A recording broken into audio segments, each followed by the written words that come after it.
Welcome to the Balance Sheet, where you rise above the noise and learn about the most important business issues of our age. I'm your host and fellow student, Conrad Chua. In recent years, we've seen a dynamic shift as young entrepreneurs and technological innovators bring fresh perspectives to agriculture. Climate change has also brought a renewed focus on agribusiness. Joining us today to talk about these issues is Micheline Ntiru. Micheline is a director with Delta 40 Studio. She currently leads VC investments in Africa for areas such as climate finance, agribusiness, and health. She's also a board director and coach. So welcome, Micheline. Thank you so much. It's good to be here and it's good to see you, Conrad. Yeah. Micheline, can you tell us about your career up to this point where you with Delta 40? Oh, yes. Absolutely. Actually, just seeing you makes me think about 2010 being a kind of pivotal moment rather, in my career post the MBA at Judge. And so if I think about sort of before Judge, BJ, and after Judge, I started working in international development, really thinking about how to give back to Africa, quite simply, having done my first degree in the US and having actually migrated to New York in my family. And started doing that, and then found this sort of plot twist in my career by getting a job with tech innovation at Nokia at the time, to date myself, at a time when everyone I know had a Nokia phone. And really was enamored by the role private sector could play as well in not only innovation, but essentially what happens, as we know now, when people have access to mobile tech in terms of economic development, broadly speaking. And so I think, armed with the Judge MBA post my work at Nokia, I was really set on doing more with the private sector. So I worked in development finance, which I think is a nice sort of, if you will, middle ground, where, I got to look at how to use the scarce, development finance funds, if you will, for things like, agribusiness, financing for small and medium enterprises, and so on. And that was with the IFC. And I've sort of continued on this track, got back to Africa after working with IFC in Latin America, and found venture finance as a really interesting new, finance approach that I hadn't considered. It's quite new on the continent. It's probably 3% of finance is venture finance globally, or something like that, and doesn't date more than 30, 40 years, I think, whereas in Africa it's really quite young. I'd say 10, 15 15 years at most. And so I really wanted to dig into this idea that we could use venture funding with an impact lens to be able to do big things, let's say, across the continent. And so I thought, to do that well, it would be nice to know what kinds of businesses exist. And I worked with an accelerator under Stanford University that really focuses on small and medium enterprises, almost like a co-operator with the founder, or with the heads of these really cool ventures. And I felt better armed to then do what I'm doing now, which is to make financing decisions around, for ventures, tackling some of our most, sort of thorniest problems on the continent, and hopefully moving a needle on impact. And so that's sort of where I am today with Delta 40, which is both a studio, which is an incubator, as well as an investor. And a couple of other investment funds that I'm associated with. And so that's the long story of my career. Right.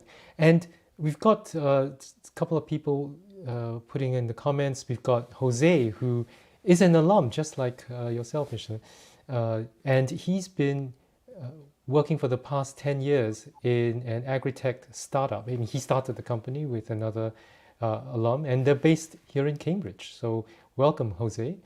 We've got Michael from New York, who graduated before you, Micheline, and running his own firm focused on capital raising in emerging markets.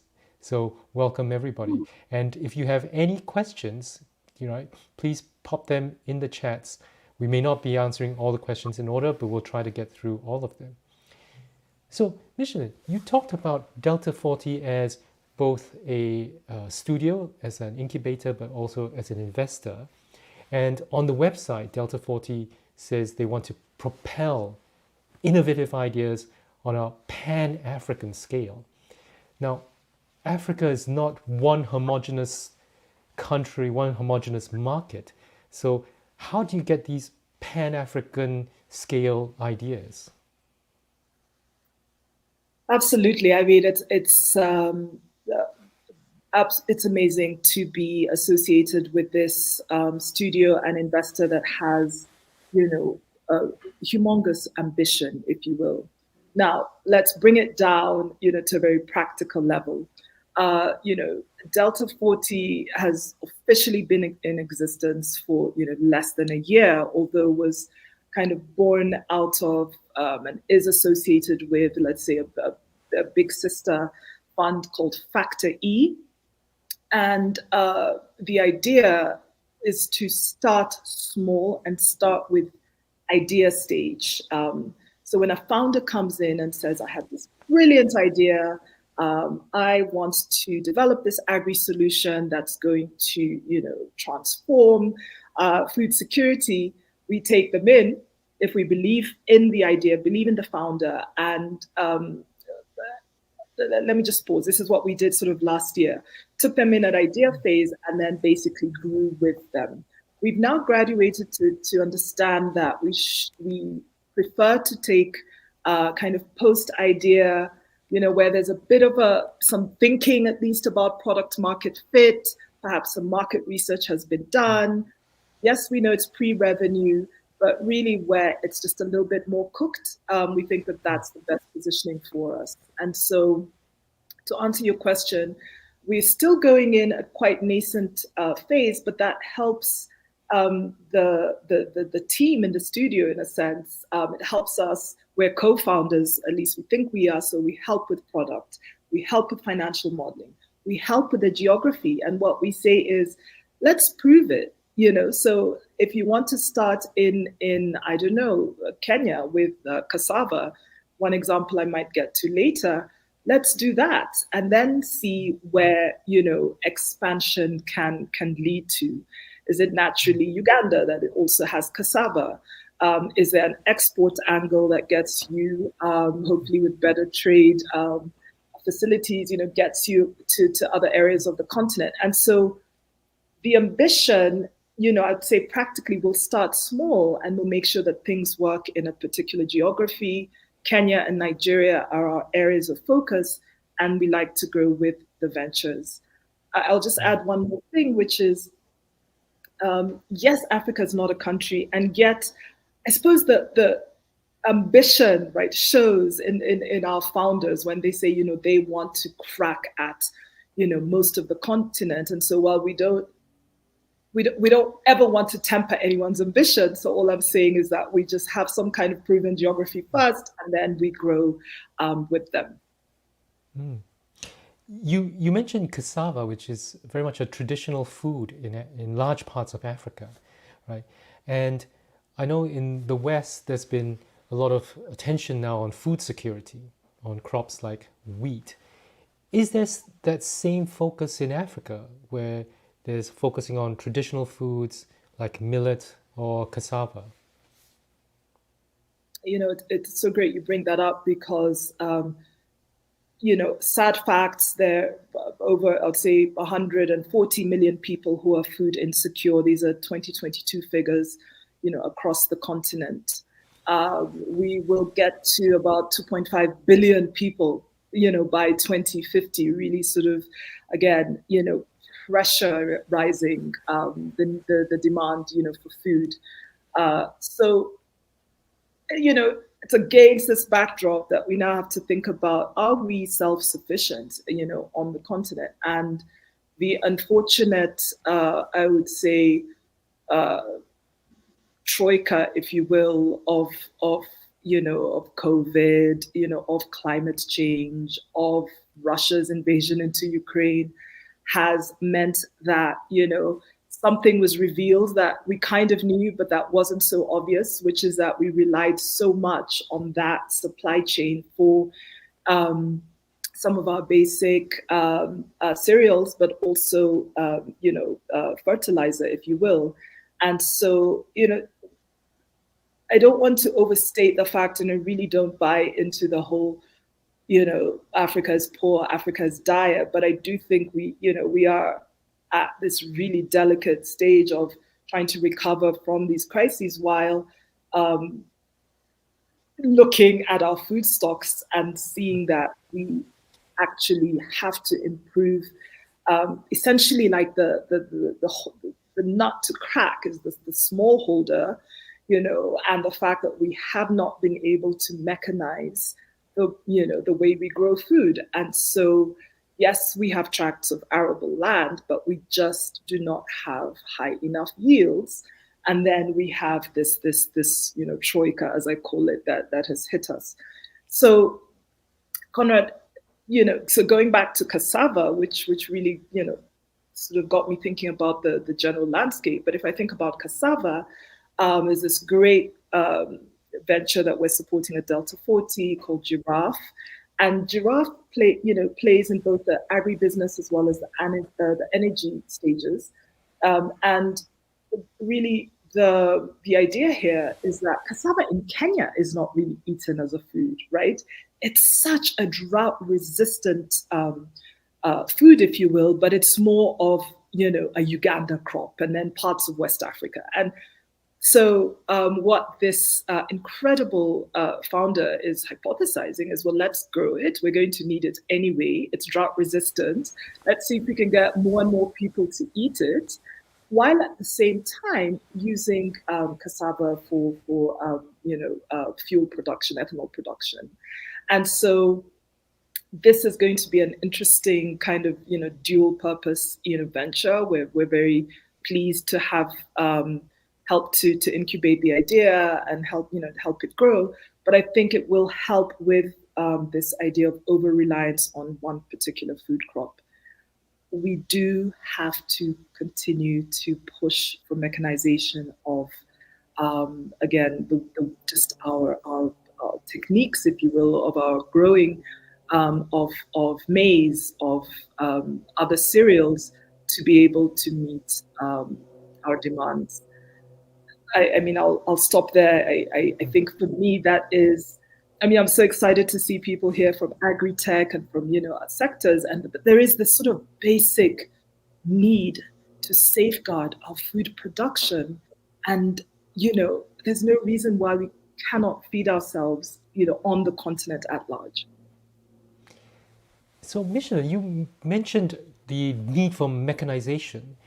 Is things like cassava or millet or other traditional African foods, can Western mechanized agriculture methods be used, or do you have to look for almost uniquely African mechanized solution? No, I don't think there's anything unique. Quite frankly, I think that we have the incredible example of India, which has historical, social-cultural, technological, and other kind of, areas of linkage with Africa. Similar topography in many parts, similar story about, smallholders, perhaps even greater challenges in terms of population density.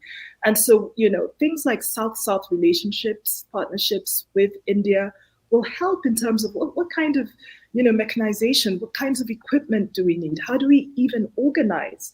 Some of it is not even sort of, tech linked, but how do we organize small kind of holders into cooperatives have the right financing mechanisms, perhaps to de-risk financing to them. And, so that's one part of it.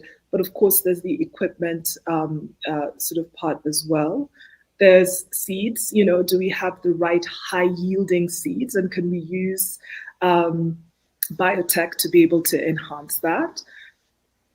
Brazil could be another example that we can really use in terms of, again, these sort of just better technological innovations. So I don't know that there's anything new that needed. I do think that we've got friends in the South who can help. You mentioned India, so we have a question from Kartik in India, and his question is about he sees a lot of timber imports like teak to India from Africa, and the pricing is very competitive, quality is on par with Indian teak. So he asks, how do you see the potential of this business, this kind of business, as it may make many farmers switch from conventional crops to timber, or maybe they sell to a large their land to a larger company that can then use it for this sort of teak or timber kind of production? Yeah, and this is thank you, Kartik. Great question, and you could probably insert another kind of product for teak here. There will always be this tension, if you will. If you put yourself in the mind of a farmer and say, do you have something that will give you 100-fold what like your let's say subsistence crop will give you? Arguably, but I say that we're not yet at any sort of such point of saturation, right? So if somebody can get organized enough to sell teak at a competitive price, that's fantastic. We will still always have, understand that 60-70% of populations, and this is across sub-Saharan Africa, pick any country, is involved in some form of farming. And so, I really like this question, because I think that we're open, to export to India or to anywhere. I think that should absolutely be an open channel. You've made me remember a startling figure, like $700,000 minimum of mushrooms is sort of the need for EU currently. And Rwanda can be on top of that, because the climate in Rwanda is ideal for, say, mushrooms. Avocado, apparently we cannot fulfill the need for avocados in the EU as well as in Asia, China increasingly being a market. And so I think we need to continue to do that. But what we need to do is organize such that it's not a monopoly, but that, again, the farmers are able to get enough of their kind of share in value of these exports. I remember this story about avocados and how China has now got this huge appetite for avocados. And when there is this imbalance between demand and supply, inevitably criminal elements come in. And so there's the cartels in Mexico are now moving into the avocado business, right, to supply this. So it's crazy. But as you say, there is that opportunity, market opportunity, for countries in Africa who can look at organizing the markets, organizing the farmers to meet those needs. Yeah, absolutely. When you asked about cassava, it made me think of another, I guess it's a cereal I just discovered called fonio, Fonio. Again, very hardy, very drought resistant, mostly, in parts of, I think, West Africa and the Sahel. So I saw fonio at a green, what's it store in DC? It's one of these green foods, Is it Whole Foods? Whole Foods, thank you. Yes, like one of my favorite Whole Foods in DC. And, obviously, like this, little packet is like $12. But that really highlights, again, this opportunity if we can get fonio from parts of West Africa into Whole Foods at those margins, but have the right trickle down effects where, again, it's the incredible, venture founder, but also the smallholders that hopefully he or she are, organizing, that again get the value. And all of this, all of this should be able to happen without basically, without competing with, if you will, local production for local consumption. You've mentioned a few times about some of these crops that are quite drought resistant, quite naturally drought resistant, right? And I know that you're very excited about one of the investments in Delta 40. I think it's Node Bio. Yeah. Do you want to talk about that? Because I think that they also do stuff on drought resistance. Yeah, I mean that's another very promising venture, and so basically, Node Bio almost has this innovation that cushions around, I don't know, lettuce or an onion or a couple of other vegetables that that it's tried this innovation on to make them more resistant, if you will, to make them more drought resistant. Now, early stages yet, but I think what excites me is this coming together of tech innovation with the idea of resilience and if you will, safeguarding a crop against drought. Now, the thing about any venture, I suppose, and the thing about any new innovation is, can you get it out of a lab and into the world? Can you get it from a smaller sample size into tons, in terms of really its effectiveness? And I think that's what our, brilliant people at Node Bio are thinking about and doing. But that's exactly the kind of innovation that we need to say, when, we're not changing the crop necessarily from a genetic point of view, but like something that we can sort of infuse around it that helps it become, more hardy. So that's that's one to watch, and I know that at Delta 40 we're quite excited about it. Obviously, around the world, you have these huge chemicals companies that spend billions a year on R&D to make crops like wheat, rice, more hardy, drought resistant, etc. Do you see that there is that funding gap in terms of research to make crops that are more suitable for Africa, the same kind of resistance to drought and disease as we have for things like wheat or rice? Oh, absolutely. The good news is I'm beginning to see more players, in general, right, in agribusiness. Japan, Korea, India, Brazil, in different parts of the continent. When it comes to academia and academic research, I'm also seeing the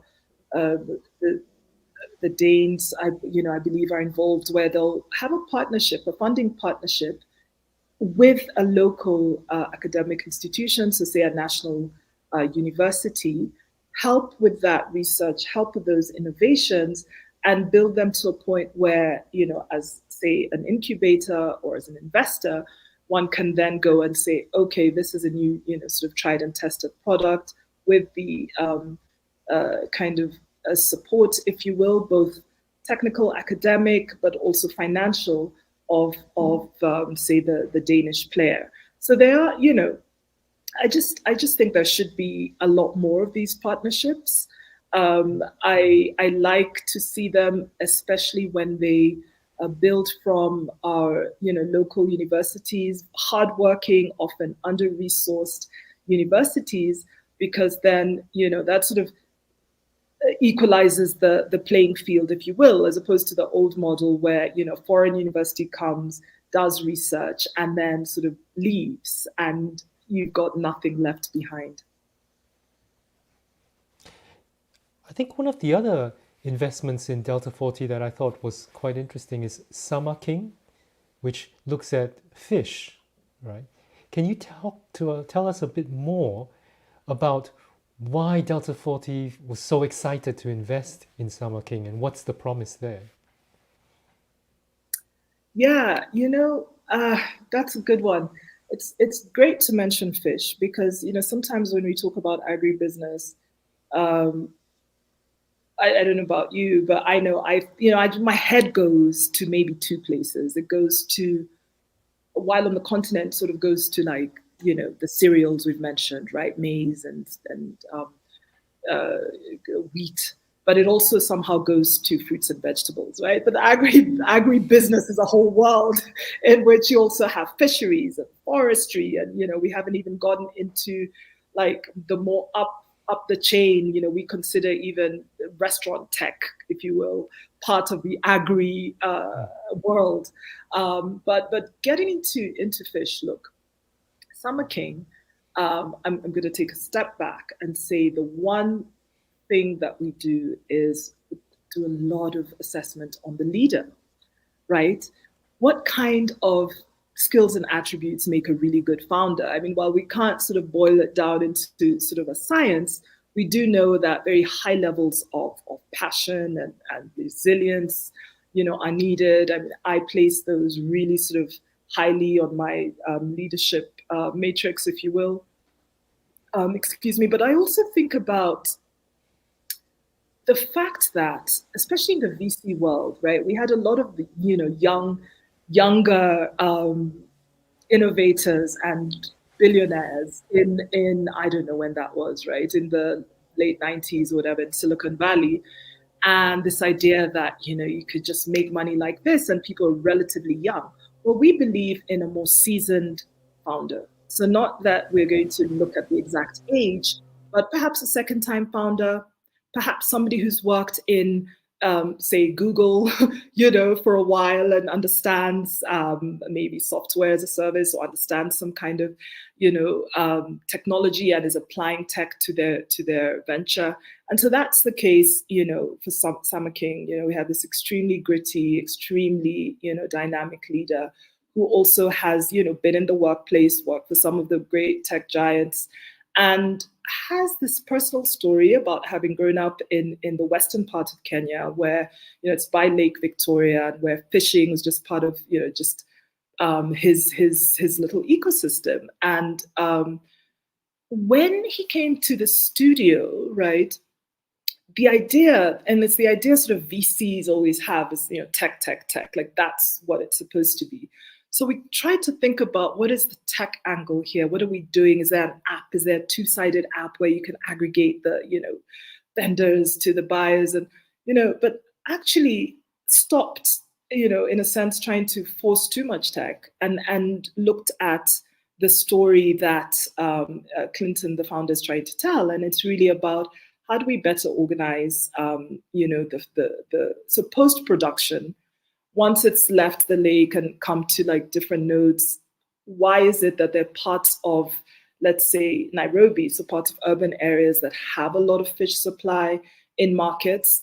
And why is it that there's places that don't? And yet the demand for fish is growing. And so he's trying to tackle sort of evening out the supply. He's also looking at the idea of just sanitation, so safety standards, and making a brand, Summer King, that is synonymous with safety and hygiene. He's gone even further up the value chain to say, can he provide fish products? And so, Thursday lunch at the office, some fish fillets or whole fried fish or whatever.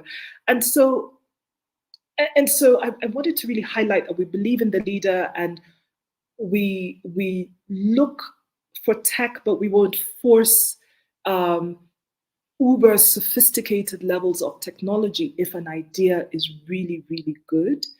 And we continue to kind of refine what the data is showing, what the research is showing about the demand, but also like the product market fit, if you will. And these are things that are checking out nicely for Summer King.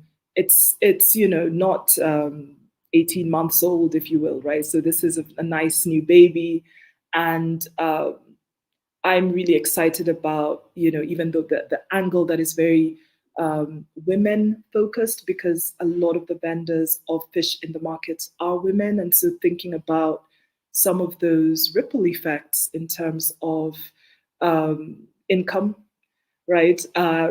Directly in the hands of women, increased income, but also what that happens in terms of the better food security for their families and communities. Conrad, you would know that research shows that you put that £1, that $1 in the hands of a woman, and it's multiple times more likely to have that direct impact on the child's nutritional levels as it would have had if you gave the same money to a man. And so there are many, many reasons to be excited about Summer King and women's empowerment being one of them.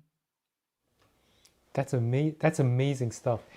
Is this the case that when you have growing middle class, and you see that in Africa, but we've obviously seen that tremendously in the case of China, and then a lot of times their appetite changes. In China, there's been a huge increase in demand for red meat, for Western products. I remember one of the early talks that I attended here in Cambridge was someone from Nestle who said they were so thrilled when they saw the chart for chocolate demand coming from China, and then they realized, my gosh, if this continues, there won't be enough cocoa in the whole world to supply that. Is this also happening in Africa, where the middle class is maybe moving away from, say, local foods, whether that's the fish from Kenya, the cassava or millet, and preferring a more Western diet? Yep, absolutely. With continued increases in urbanization, we're already seeing those dietary changes.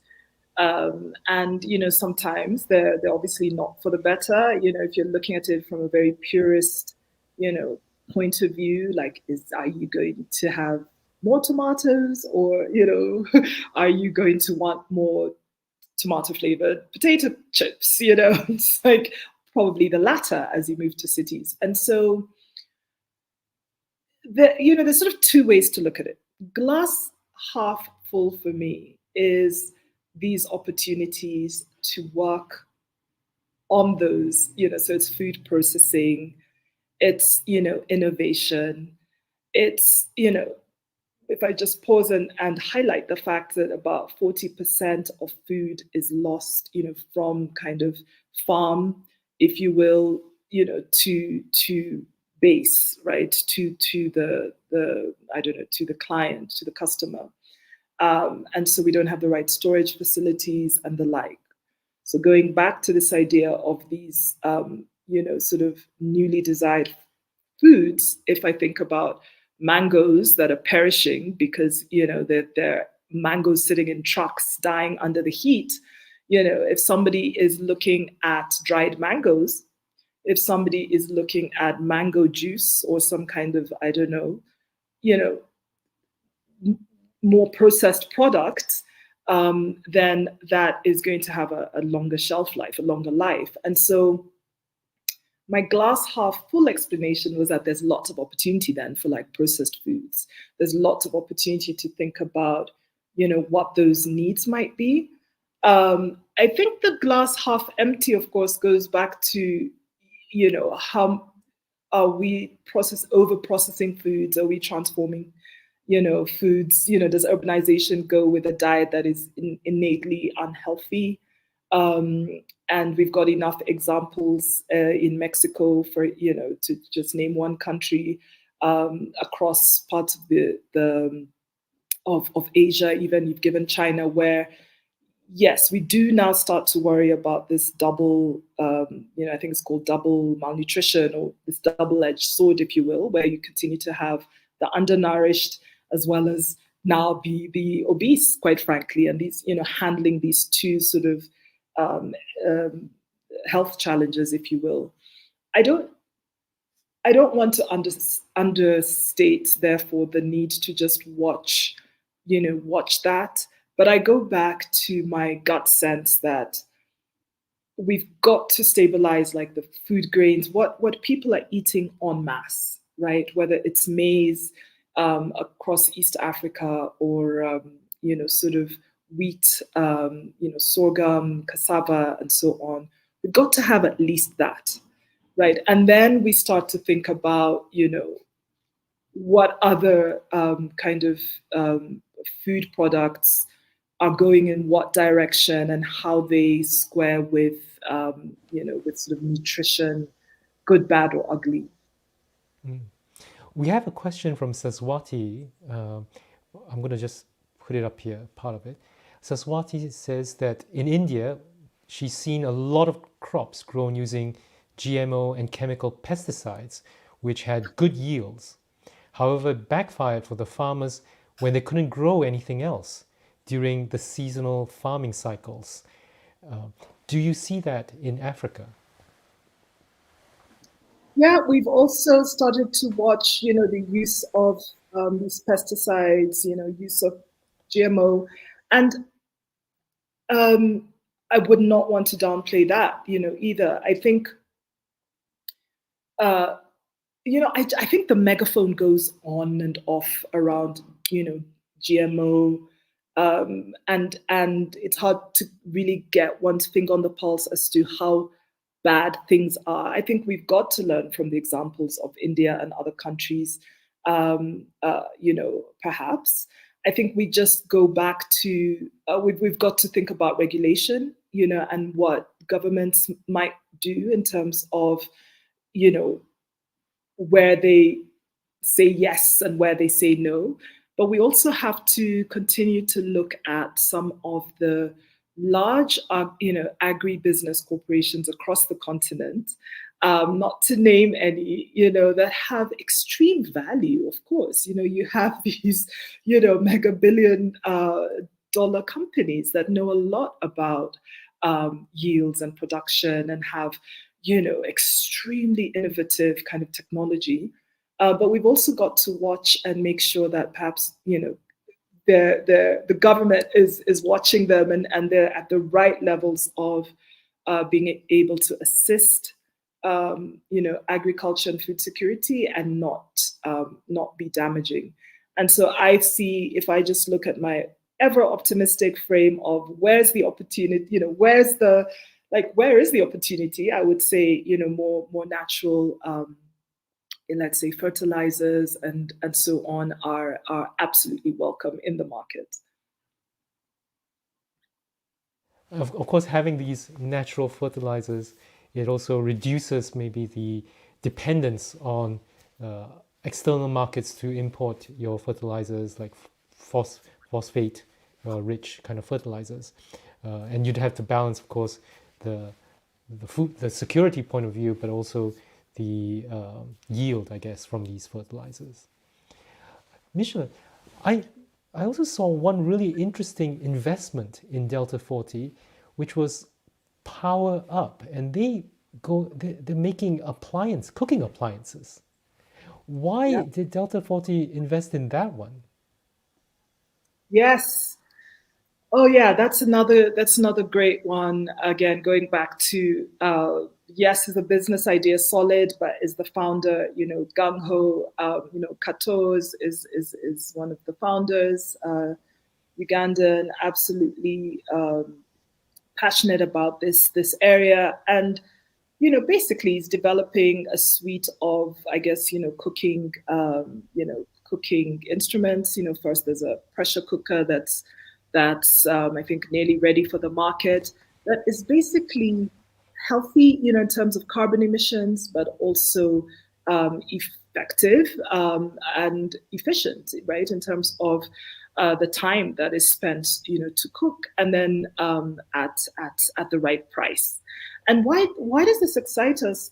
Where things come together nicely, and I think the idea of health, you still have in many parts of Africa, people cooking and basically just consuming, dirty fumes as they do that.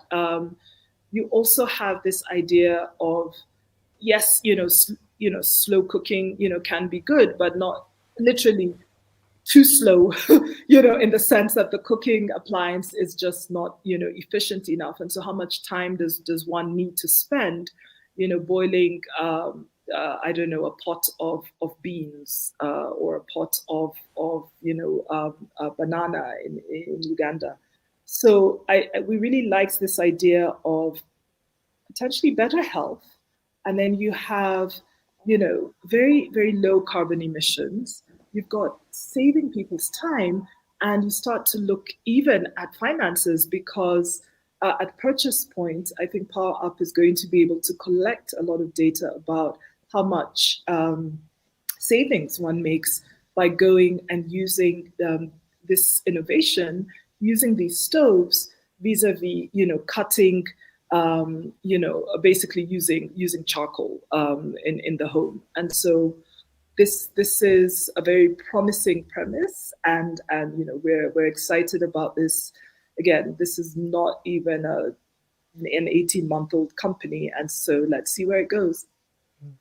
I can see how this is tremendously useful for, let's say, a woman. I guess it's usually a woman who's cooking, uh, who's been using charcoal and not having to spend all that time looking at the fire, making sure it doesn't spread throughout the house.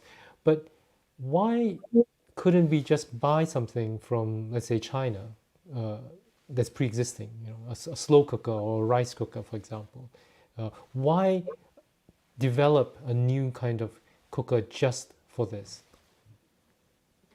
Yeah, I mean, that's a really good question, and maybe these cookers will be competing with Chinese purchased products that already in right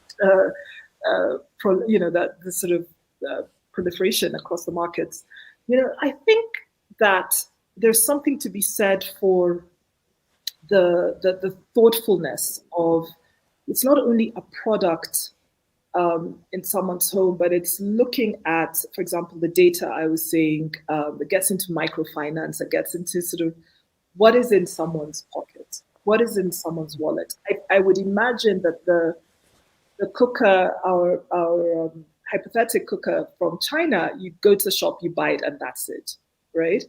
As the customer. But this, with Power Up, they will be talking to the woman, and yes, it's mostly a woman, about healthy cooking practices, but also about what else might be going on in the household that, yes, may lead Power Up to create new innovations, but also hopefully sort of a two-way win-win, in which it's also opening up this customer, this woman, to suites of products, better saving practices, money is what I'm talking about here, and hopefully just other ways to use her time more effectively and give more to her family. So I think this is the interesting thing about impact investing, which is really what we do is it's yes, get great products and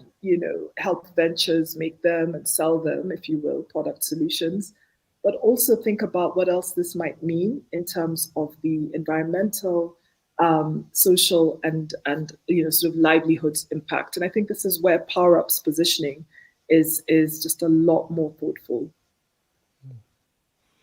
Thank you so much, Micheline, for sharing with us the wonderful work that you are doing with Delta 40, but also those exciting possibilities across Africa. I have to confess, when I started thinking about this topic, I had a very narrow idea about agribusiness. And that was probably, now I think about it, framed by what we in the West think about as agribusiness. But you've really shown that definitely in Africa, there's so many things that can open up once you think about agribusiness, impact investing, how it can lift the livelihoods of so many people while still looking at energy security, food security, climate change. So thank you so much, Micheline. No, you're welcome. This was really great. And even as we come to a close, I think, we've touched on things like cassava and drought, or we've touched on, exporting and, avocados. And, with some of our, experts around the screen here, one might be left thinking, oh my God, she did, agri-tech is a great opportunity for us on the continent. And I think we have lots of lessons to learn about things like, AI, infused sort of really predictive data innovations that help to determine, predict like yields and volumes and climate patterns and the way they associate with them. Some of those are coming out of the continent, or even aggregators that make more efficient the supply chain, such that those usually disorganized smallholders can now have, the sort of, press of a finger, access to a market. Those kinds of innovations are in plenty. We've had at least a decade of them now, and I like to think that we'll be able to say a lot about those kinds of agri innovations to the world, but also for the entire continent. Well, thank you so much, Micheline. We wish you all the success to improve agriculture in Africa. And I want to thank all our viewers as well. The balance sheet will be back this time next week, 21st June, where we'll have Nobel Prize winner Professor Venki Ramakrishnan talking about the science of aging. So till then, stay well, and I'll see you next time.